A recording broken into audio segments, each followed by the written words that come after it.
Sang pewaris tunggal. 203. Merasa takut. Sudah 10 hari Dion berada di kota Paris. Selama itu pula dia selalu teringat dengan anak dan istrinya di kota Golden City.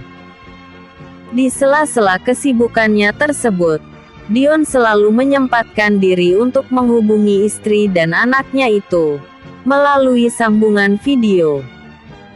Selama di Perancis itu, banyak hal yang telah dilakukan oleh Dian.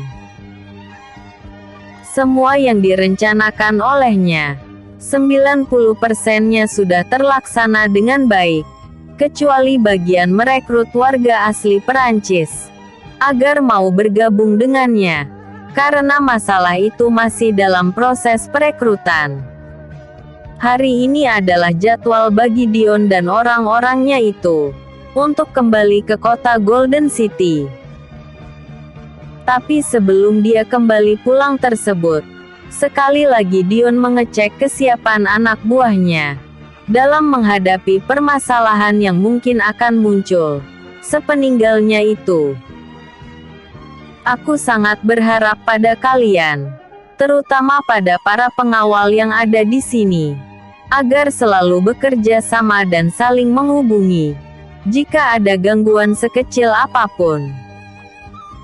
Saling menjaga dan melindungi, itulah kunci sukses dalam tugas berat ini.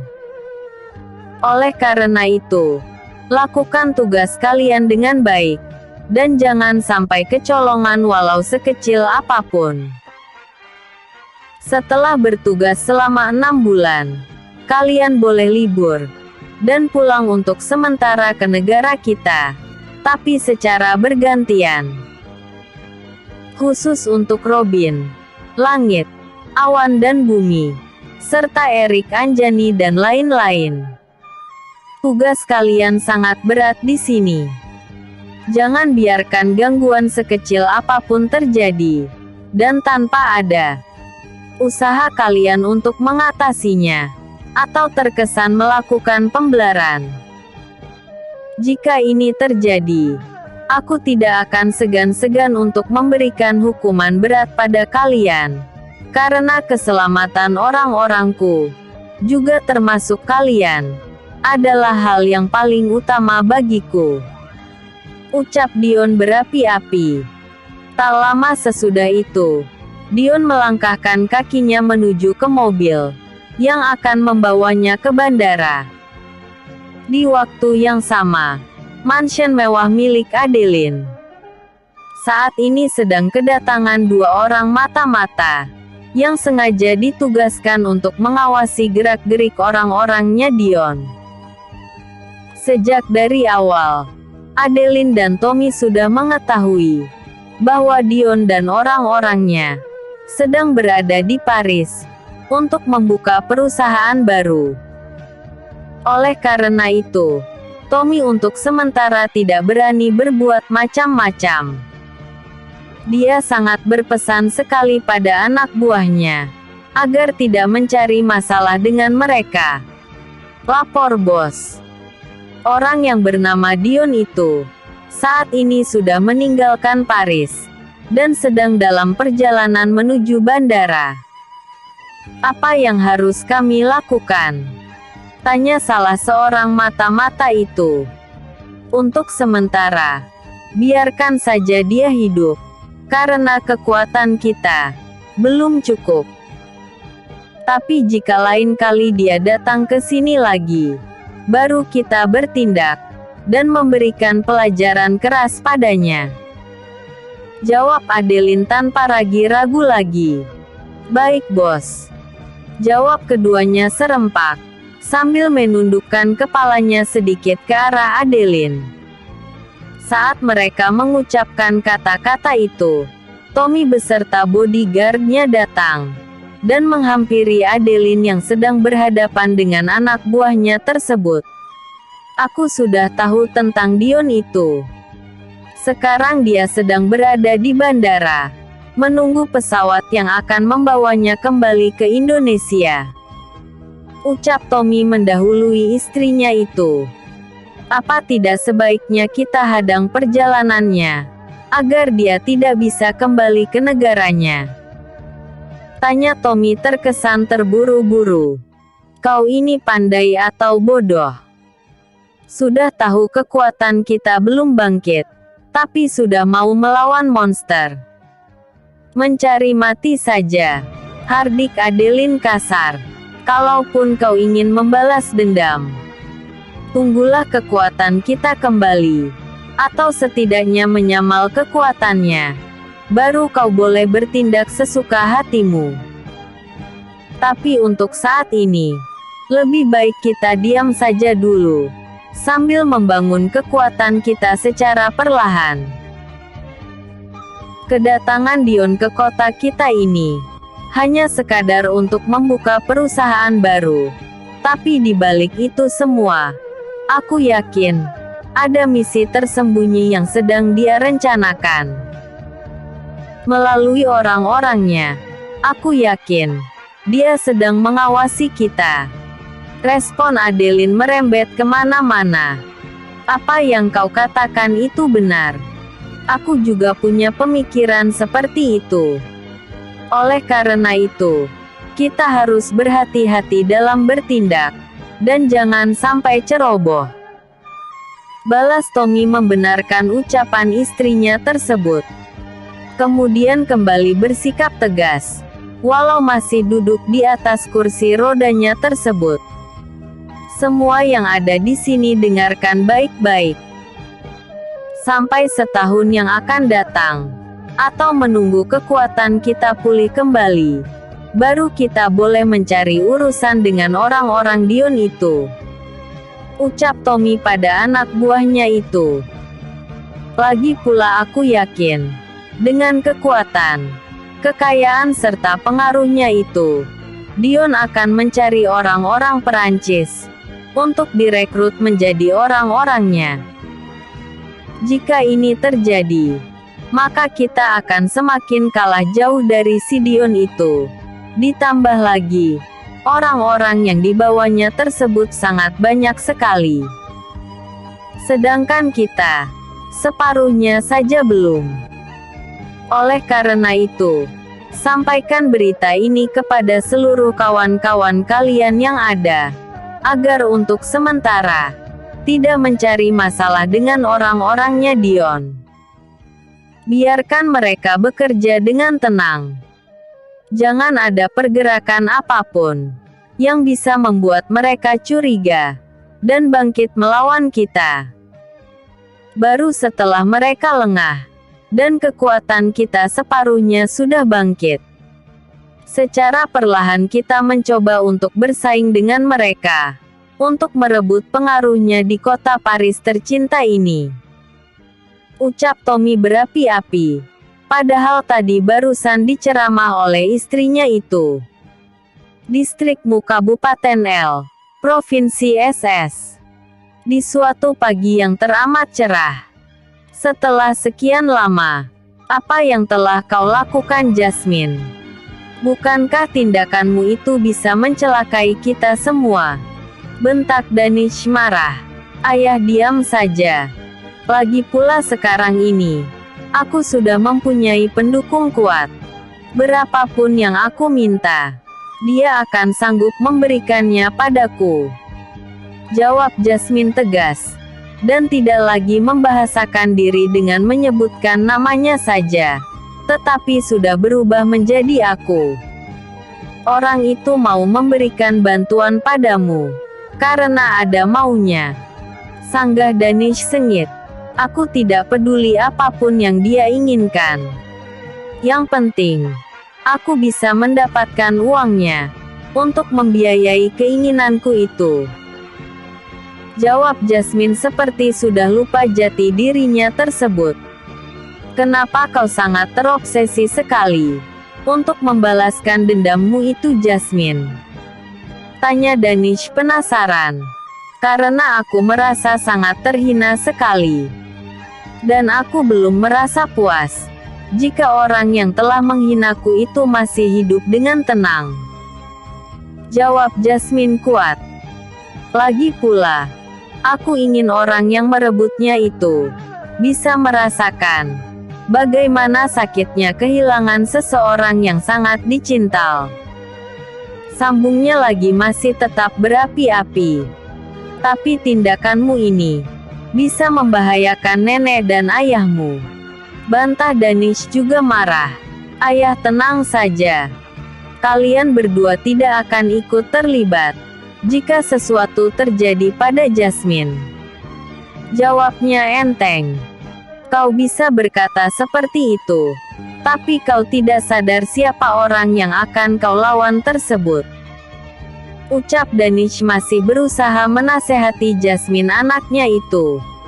Sekuat dan setinggi apapun pohon, jika akarnya terus-menerus kita gali, apalagi kita potong, maka pohon tersebut pasti akan tumbang juga. Bantah Jasmine tidak mau kalah. Memang susah memberi masukan kepada orang yang hatinya penuh dendam, tapi orang tersebut tidak menyadari kesalahannya yang lalu. Baginya yang terpenting sekarang adalah membalaskan dendamnya yang baru dirasakan sekarang ini. Tapi tidak mau tahu akan penderitaan orang lain dulu. Ucap Danish mencoba menyentil anaknya tersebut. Aku tahu siapa yang ayah maksudkan. Itu pasti aku. Perlu ayah ketahui. Aku tidak mau mengenang masa lalu, tetapi masa yang akan datang. Aku harus membuat pohon yang tinggi dan kokoh itu roboh secara perlahan, agar dia merasakan bagaimana sakitnya jatuh ke tanah. Respon Jasmine dengan ekspresi yang sulit untuk digambarkan. Jasmine yang dikenal dulu cantik, centil dan feminim, tapi sekarang telah berubah 180 derajat. Tidak ada lagi senyuman manis di bibirnya. Yang ada hanya pandangan matanya yang menyorot tajam, seperti menyiratkan suatu ancaman yang sangat mengerikan. Saat ini, dia sedang menggalang kekuatan dan pergerakan bawah tanah secara sembunyi-sembunyi untuk melawan seseorang yang dianggap telah menghina dan menghancurkannya selama ini. Jika waktunya sudah tiba, dia akan membuat perhitungan pada orang tersebut. Suamiku mati karena dia. Adik dan ibuku mati juga karena dia. Terlak Jasmine kuat. Kalau dia tidak mengusir dan mencampakkan kita begitu saja, maka kemungkinan besar suami, adik serta ibuku belum mati. Karena kesalahannya sudah sangat besar pada kita, maka aku melalui tangan orang lain akan membuat dia menderita dan melihat dengan mata kepalanya sendiri bagaimana sakitnya jatuh. Ucap Jasmine marah sekali. Nenek sudah tua, dan kemungkinan tidak lama lagi tidak akan sanggup untuk berjalan, apalagi untuk berlari. Jika perbuatanmu ini ketahuan, maka nenek yakin, kita semua akan dihabisi olehnya. Ucap Nenek Elina khawatir, yang tiba-tiba saja ikut bergabung dalam perbincangan tersebut. Sudah aku katakan, kalian berdua tenang saja. Aku yang akan mengatur ini semua. Jawabnya yakin sekali. Permisi bos. Ucap seseorang yang tiba-tiba saja masuk ke rumah dengan ekspresi ketakutan. Ada apa Justin? Apakah kau tidak bisa mengetuk pintu dulu? Bentak Jasmine kesal. Maafkan saya bos. Ini terpaksa saya lakukan, karena ada hal penting yang ingin saya sampaikan. Ucapnya membela diri. Katakan saja apa yang ingin kau sampaikan. Bentak Jasmine semakin marah. 204. Penyamaran. Itu bos. Mata-mata yang ditempatkan di lokasi penyerangan itu melaporkan bahwa Burgon si mata dewa itu saat ini ada di daerah ini. keberadaannya di sini karena ingin menyelidiki siapa dalang di balik penyerangan tersebut. Yang paling mengkhawatirkan lagi adalah salah seorang di antara kami secara tidak sengaja menjatuhkan gelang penanda ini. Jawab Justin gugup. Dasar bodoh. Plak. Bukankah aku sudah mengatakan agar kalian bertindak hati-hati? Bentak Jasmine marah. Maafkan kami bos. Sungguh kami tidak sengaja. Sanggah Justin membela diri. Beritahukan kepada teman-temanmu agar membuang gelang itu sekarang juga.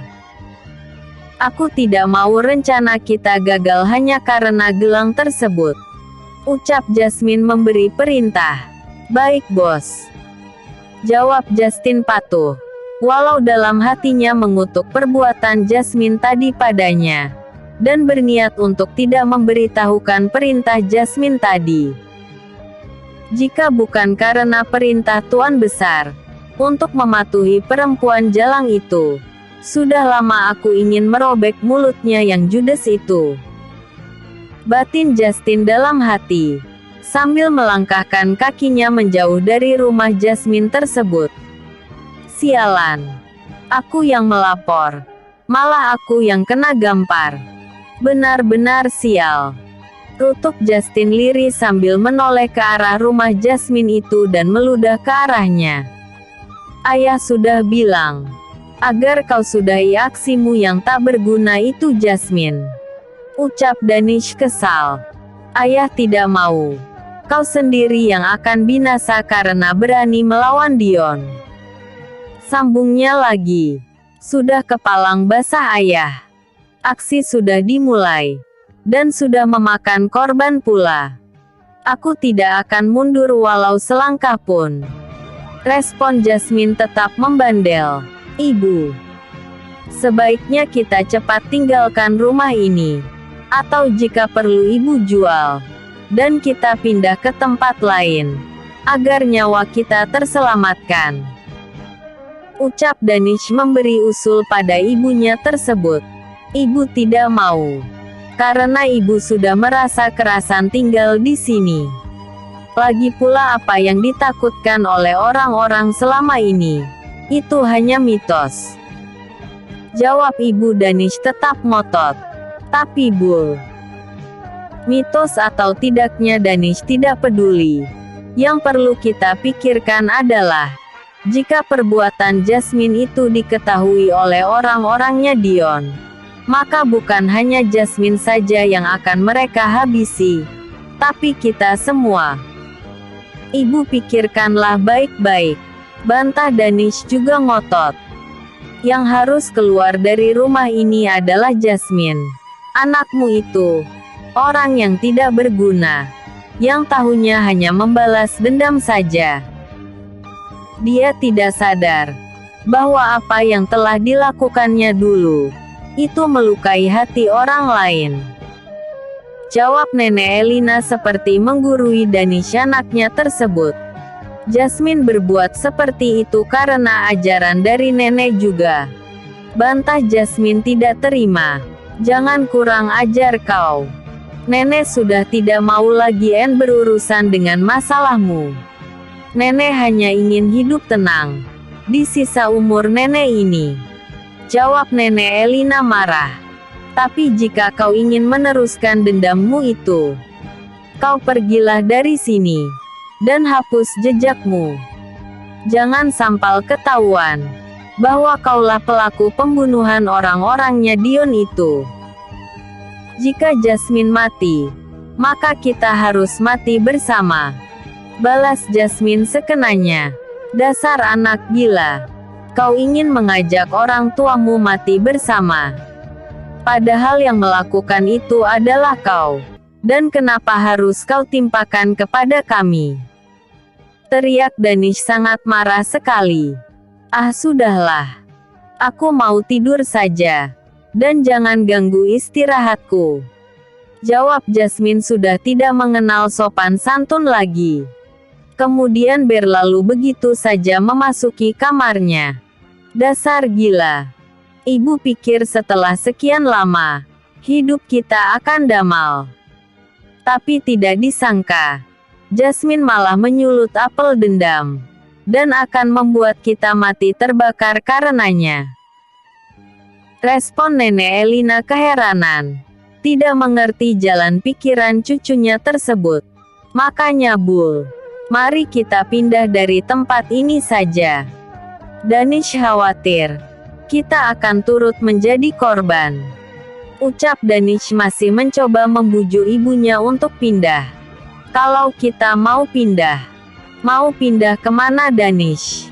Ibu tidak begitu mengenal daerah ini. Lagi pula, dari mana kita bisa mendapatkan uang untuk membelayal hidup kita jika kita pindah nanti? Sanggah Nenek Elina pesimis. Kita jual saja rumah ini Bu. Kemudian kita beli rumah baru. Atau kita pindah ke ibu kota saja. Jawab Danish mulai semangat. Entahlah. Ibu masih belum bisa memutuskan. Apakah akan pindah atau tidak? Jawab Nenek Elina pasrah. Kemudian ikut-ikutan meninggalkan Danish seorang diri. Di ruangan keluarga tersebut. Aku tidak boleh tinggal diam. Aku harus menggagalkan rencana Jasmine itu dan membujuknya, agar membuang dendamnya pada Dion. Batinnya dalam hati. Kemudian beranjak pergi. Keluar dari dalam rumahnya tersebut. Sampai sejauh ini, belum ada petunjuk yang mengarah pada siapa dalang dari semua kejadian ini.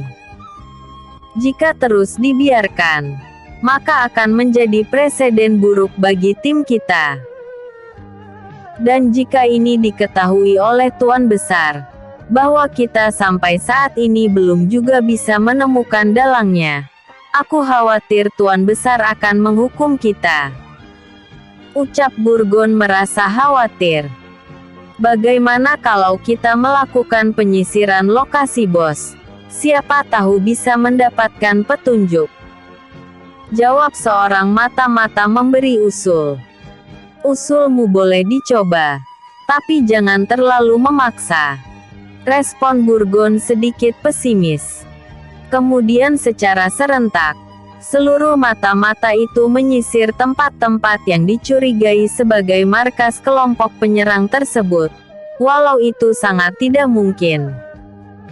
Tapi tanpa mereka sadari, perbuatan mereka tengah diawasi oleh dua orang, yang sedang menyamar sebagai pedagang keliling. Sudah 2 kali mereka mondar-mandir di lokasi tersebut, sambil menjajakan dagangannya, dan berteriak-teriak kuat. Kemudian mendekati kelompok Burgon tersebut, dan pura-pura menawarkan dagangannya itu. "Esnya Bang," ucap pedagang itu pede sekali. "Tidak terima kasih," jawab salah seorang anak buah Burgon tegas. Walau sebenarnya dia sangat haus sekali. "Atau barangkali Tuan ingin makan soto?" tanya seorang pedagang keliling itu menawarkan dagangannya. Mata-mata tersebut tidak langsung menjawab, tetapi matanya beralih ke wajah Burgon, seperti meminta persetujuan darinya. Tapi harapannya tidak terkabul, karena Burgon memberi kode agar tidak melayani penjual keliling tersebut. Kemudian dia berkata, "Oh, sekali lagi tidak." "Terima kasih," jawabnya lemah. Kedua pedagang keliling tersebut, yang 2 kali tawarannya ditolak, bergegas pergi meninggalkan lokasi itu. Lalu sambil berteriak-teriak, menjajakan dagangannya kepada orang-orang yang kebetulan sedang lewat di tempat sepi itu. Tapi belum 10 langkah, tiba-tiba Burgon berteriak, "Berhenti!" Langkah kedua pedagang keliling itu mendadak berhenti, dengan raut wajah penuh tanda tanya. Tapi akting mereka sebagai pedagang keliling patut diacungi jempol. Hanya persekian detik, wajah mereka mendadak plus tadi. Tapi di detik berikutnya, sudah normal kembali. Kemudian mereka membalikkan badan secara serempak, lalu bertanya kepada Burgon. "Apakah Tuan memanggil saya?" Tanya salah seorang di antara mereka kebingungan. "Keduanya," jawab Burgon singkat. Kemudian dengan langkah pasti, Burgon mendekati kedua pedagang tersebut, lalu bertanya, "Apakah kalian berdua sudah lama menjadi pedagang keliling seperti ini?" "Kalau saya sudah 4 tahun Tuan. Tapi temanku ini baru 2 tahun. Jawab pedagang itu apa adanya. "Oh begitu. Bisakah kalian membuatkanku semangkok soto dan 1 gelas es? Dan tolong antar ke bawah pohon itu," ucap Burgon seperti sedang mengatur strategi. "Bisa Tuan, sangat bisa sekali. Apakah tidak termasuk anak buah Tuan itu?" jawab salah seorang dari mereka senang. "Boleh juga. Cepat buatkan pesananku tadi. Kebetulan aku sudah lapar dan haus," jawab Burgon mengarang cerita dan tidak sabar ingin cepat-cepat menyergap mereka. Karena Burgon merasa bahwa mereka bukan pedagang keliling biasa. "Silakan Tuan, tunggu saja di sana. Kebetulan ini ada kursi yang bisa Tuan gunakan untuk duduk. Tapi maaf, tidak ada mejanya," ujarnya merendah. "Tidak masalah," jawab Burgon cepat. Tak lama kemudian, handphone Burgon berdering dengan suara nyaring. Dan tanpa berpindah tempat lagi, Burgon langsung mengangkat teleponnya itu. Sambil matanya jelalatan, menelisik siapa tahu ada petunjuk yang sedang dicari pada mereka.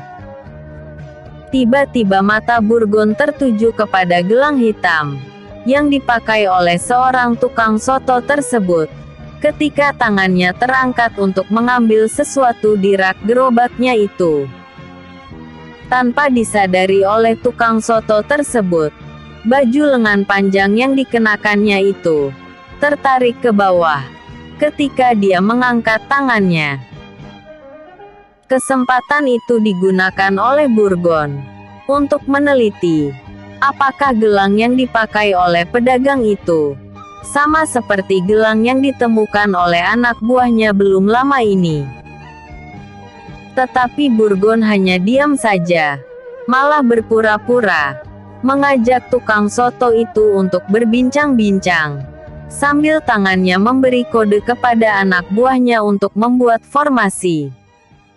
"Sejak kemarin, saya melihat Tuan dan orang-orang Tuan asik mondar-mandir di sekitar lokasi ini. Apakah ada sesuatu yang sedang Tuan cari?" tanya pedagang soto itu pede sekali. "Tidak juga.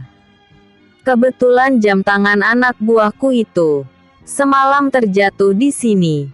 Jadi hari ini kami mencoba mencarinya lagi.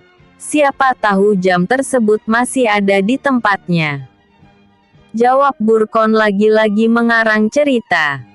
"Oh ternyata begitu. Saya kira Tuan sedang mengukur jalan. Maaf Tuan jika saya lancang. Reaksinya sudah di luar jalur. Tidak masalah karena kau juga tidak salah," jawab Burgon pura-pura bersikap ramah. "Tapi ngomong-ngomong bagus juga gelang yang kau pakai itu. Aku jadi teringat dengan anakku. Dia juga suka menggunakan gelang berwarna hitam seperti itu," ucap Burgon ingin memancing reaksi yang diinginkan. "Ah Tuan, ada-ada saja. Ini hanya gelang biasa Tuan dan tidak berarti apa-apa," jawab pedagang gitu mengelak. "Tapi kenapa kawanmu yang satu lagi itu juga mengenakan gelang yang sama? Apakah kalian dari satu kelompok?" "Oh kalau masalah itu bisa saya jelaskan. Kebetulan kami berdua ini bekerja pada juragan yang sama. Jadi untuk membedakan dengan pedagang lain, kami diharuskan memakai gelang seperti ini. Jawabnya enteng. Oh ya Tuan. Kebetulan sotonya sudah selesai. Mari saya antar ke bawah pohon itu. Ucapnya seperti mengalihkan pembicaraan. Oh kalau begitu terima kasih. Ucap Burgon sambil berjalan menuju ke sebuah pohon rindang yang tidak jauh dari lokasi tersebut. 10 menit kemudian, soto yang disodorkan kepada Burgon dan anak buahnya itu sudah licin tidak tersisa. Begitu juga dengan es manis yang juga mereka pesan itu. Semuanya juga habis. Saat ingin membayar harga makanan dan minuman itu, Burgon memberikan kode kepada anak buahnya untuk menyergap kedua pedagang itu dan memasukkannya ke dalam mobil yang terparkir tidak jauh dari tempat mereka makan tadi. Apa yang kalian lakukan? Kenapa kalian menangkapku dan mengikatku seperti ini?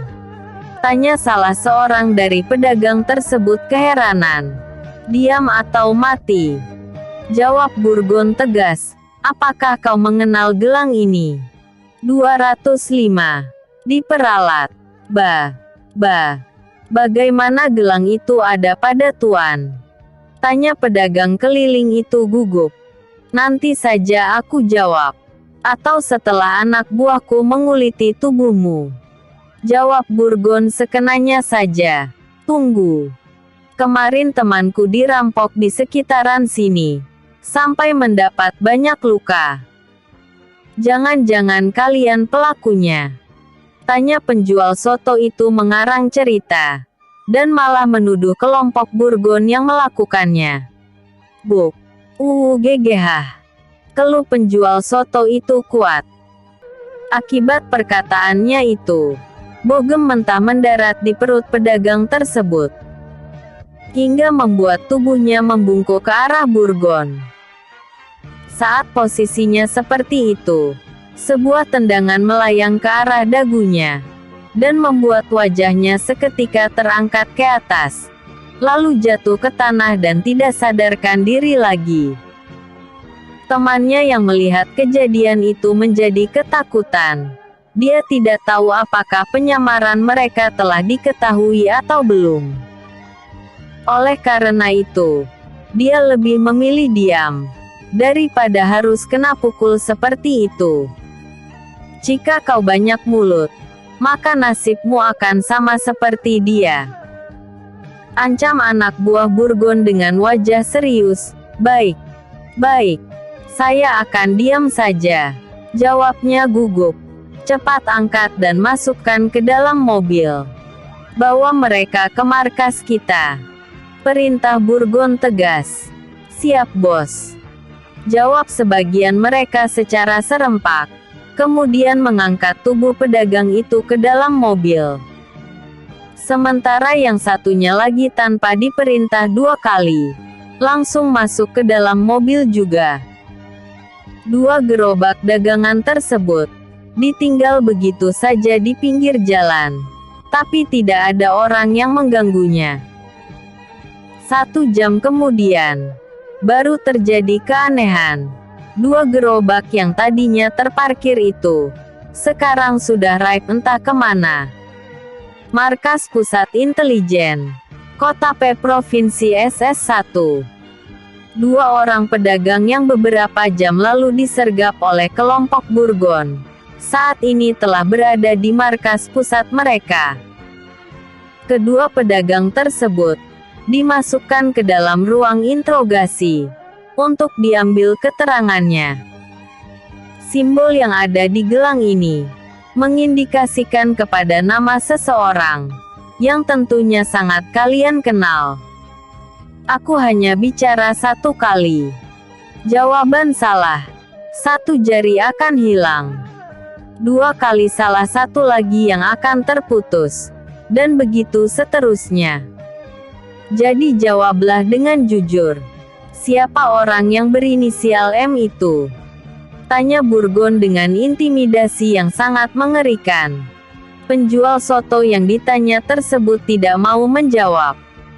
Dia lebih memilih bungkam daripada harus mengkhianati tuannya sendiri. Dia lebih memilih untuk kehilangan jari-jarinya daripada harus menjawab pertanyaan dari Burgon tersebut. Dia melakukan itu karena belum pernah merasakan bagaimana sakitnya apabila salah satu anggota tubuh terlepas dari badan. Satu kesempatan lagi. Siapa orang yang berinisial M itu? Tanya Burgon mencoba mengintimidasi penjual soto tersebut. Bukan menjawab atau memperdulikan pertanyaan dari Burgon tadi, tapi malah mengalihkan pandangannya ke tempat lain, dan tidak menganggap Burgon itu ada sikapnya yang keras kepala tersebut, membuat anak buah Burgon marah. Kemudian dengan gerakan cepat, memotong salah satu jari penjual soto tersebut, tanpa ragu-ragu lagi, dan kreas, arkhe, teriak orang tersebut kesakitan, sambil memegang jari kelingkingnya yang sudah terputus. Kemudian, kreas, arkhe, biadab, iblis, bajingan, ucapnya dengan segala macam sumpah serapahnya sambil berteriak kuat-kuat. Masih belum mau membuka mulut juga. Aku ingin lihat seberapa setelahnya kau pada tuanmu itu. Ucap Burgon mengintimidasi. Gawat. Jika tiba giliranku ditanya, dan tetap berkeras seperti si Mamat itu, alamat aku akan diperlakukan sama sepertinya.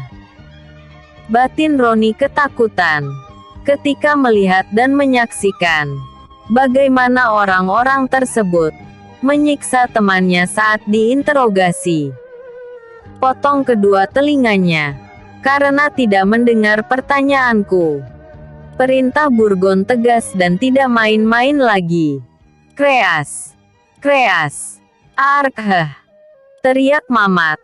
Nama pedagang soto itu sekuat-kuatnya. Bunuh saja aku. Sampai mati pun aku tidak akan membuka mulut. Kalian semua iblis. Matilah kalian. Jelep, jelep, Seketika suara si Mamat itu terhenti, karena di leher dan mulutnya tertancap belati putih sepanjang 25 cm, dan saat itu juga dia mati. Sekarang giliranmu. Kalau kau tidak mau bekerja sama, maka nasibmu akan seperti dia. Ucap Burgon mengintimidasi. Baik, baik, aku akan menjawab dengan jujur. Gelang itu memang tanda anggota kelompok kami. Sedangkan inisial M itu mengarah kepada tuan besar kami. Tuan besar. Jadi kau bekerja atas perintah tuan besarmu itu. Lalu siapa dia? Tanya Burgon dengan ekspresi terkejut. Dia adalah tuan.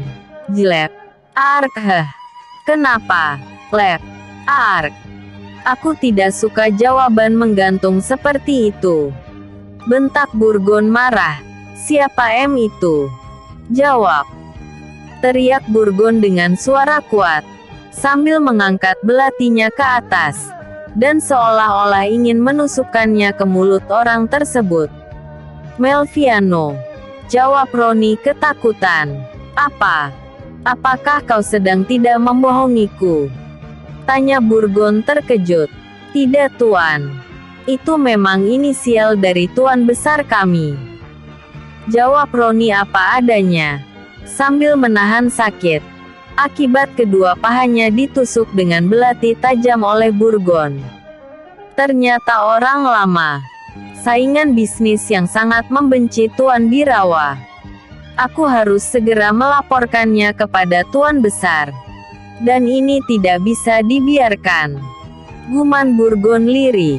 Omar, lakukan tugasmu. Perintah Burgon tegas. Tunggu. Aku akan berterus terang. Sebenarnya Tuan Besar kami tidak salah. Dia hanya dimanfaatkan oleh seorang wanita, yang saat ini menjadi simpanan Tuan Besar kami. Teriak Roni mencoba bernegosiasi dengan Burgon. Simpanan, ucap Burgon keheranan. Ya, wanita itulah yang telah mempengaruhi Tuan Besar kami untuk melakukan ini semua, walau pada awalnya dia tidak mau. Jawab Roni berterus terang. Apa yang sedang direncanakan oleh tuanmu juga wanitanya tersebut? Tanya Burgon mencoba menggali keterangan dari si Roni itu. Berdasarkan apa yang saya dengar, wanita tersebut ingin membunuh orang yang bernama Dion. Tapi saya tidak tahu siapa Dion itu sebenarnya. Ucap Roni jujur. Berani sekali dia. Memang siapa perempuan itu? Tanya Burgon marah. Jasmine. Perempuan yang paling kami benci. Jawab Roni apa adanya. Bos. Ucap Omar dengan ekspresi terkejut. Ya aku tahu itu. Wanita tersebut adalah orang yang selama ini dilindungi oleh Tuan Besar kita. Jawab Burgon ragu-ragu. Lalu apa yang harus kita lakukan bos? Tanya Omar kembali. Aku akan melaporkannya kepada Tuan Besar, agar tindakan kita nanti tidak disalahkan olehnya. Jawab Burgon lemah. Saya sudah berkata jujur pada kalian. Jadi tolong lepaskan saya. Ucap Roni memohon. Apakah Tuan Besarmu tinggal di kota ini? Tanya Burgon sekali lagi. Betul Tuan. Jawab Roni singkat. Kemudian memandang wajah Burgon, seperti sedang mengharap agar dia dilepaskan. Tapi reaksi Burgon biasa-biasa saja, sehingga membuat Roni menjadi tidak sabar. Kemudian dia berkata, Tuan, tolong bebaskan saya, karena saya sudah berkata jujur pada Tuan. Ucap Roni penuh harap. Aku akan melepaskanmu, tapi setelah nyawamu tanggal dari badan. Jawab Omar penuh intimidasi. Apa yang akan kau lakukan padaku? Bukankah aku sudah membantu kalian dan berkata jujur? Tanya Roni ketakutan. Kau memang sudah berkata jujur, tapi keberadaanmu tidak kami butuhkan lagi di sini. Jadi aku membantumu untuk pergi. Jawab Omar sambil menyeringai dingin. Lalu, jelek, ark, iblis. Teriak Roni keras, dan tidak sempat menyelesaikan perkataannya, karena nyawanya sudah terlepas dari badan.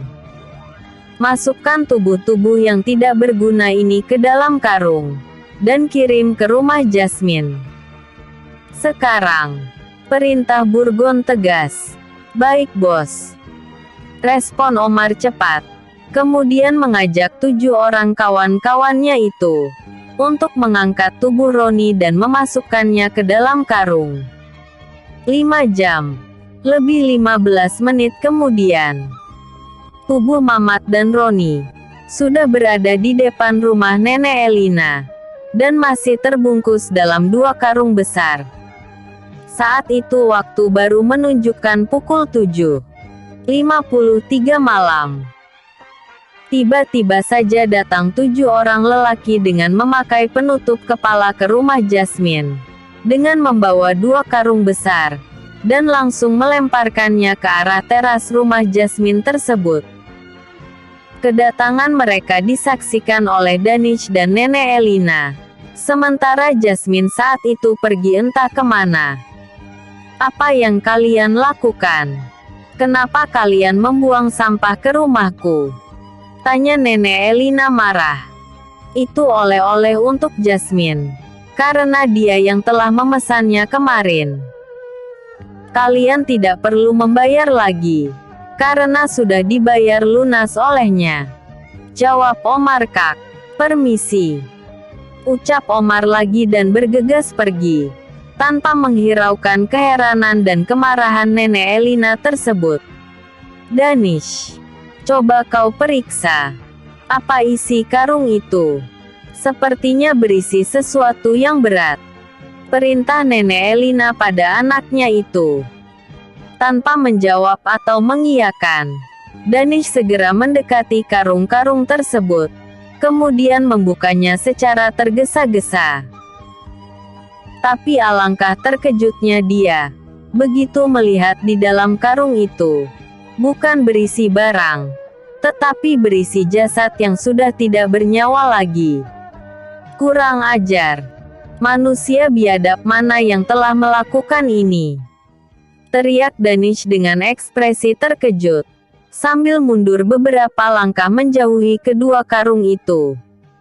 "Kenapa kau seperti ketakutan, Danish? Apa isi kedua karung tersebut?" tanya Nenek Elina penasaran. "Mayat. Itu mayat ibu," jawab Danish gemetar. "Mayat siapa?" tanya Nenek Elina penasaran. Danish juga tidak tahu ibu. "Mungkin anak buah Jasmine," jawab Danish masih menduga-duga saja. "Apa? Anak buah Jasmine? Tapi siapa yang melakukannya? Atau jangan-jangan?" teriak Nenek Elina terputus-putus, mungkin terkejut. "Benar ibu. Danish rasa perbuatan Jasmine telah diketahui oleh musuh-musuhnya itu. Dan sekarang mereka datang sekedar memberi peringatan kepada Jasmine, agar tidak berani macam-macam kepada Dion." Respon Danish cepat. "Apa yang kau takutkan itu sekarang sudah menjadi kenyataan, Danish. Mereka datang membalas perbuatan Jasmine, karena dia telah berani membunuh 3 anak buah Dion. Kalau perkiraanku itu benar, maka kita berada di posisi yang sangat berbahaya sekali. Dan ini benar-benar gawat," ucap Nenek Elina merasa sangat khawatir sekali. "Jadi apa yang harus kita lakukan, Bu? Apakah kita harus lari?" tanya Danish seperti kehilangan akal sehat, dan sudah tidak bisa berpikir jernih lagi. "Cepat telepon Jasmine, dan perintahkan agar segera pulang. Sekarang," perintah Nenek Elina gugup. Bersambung 206.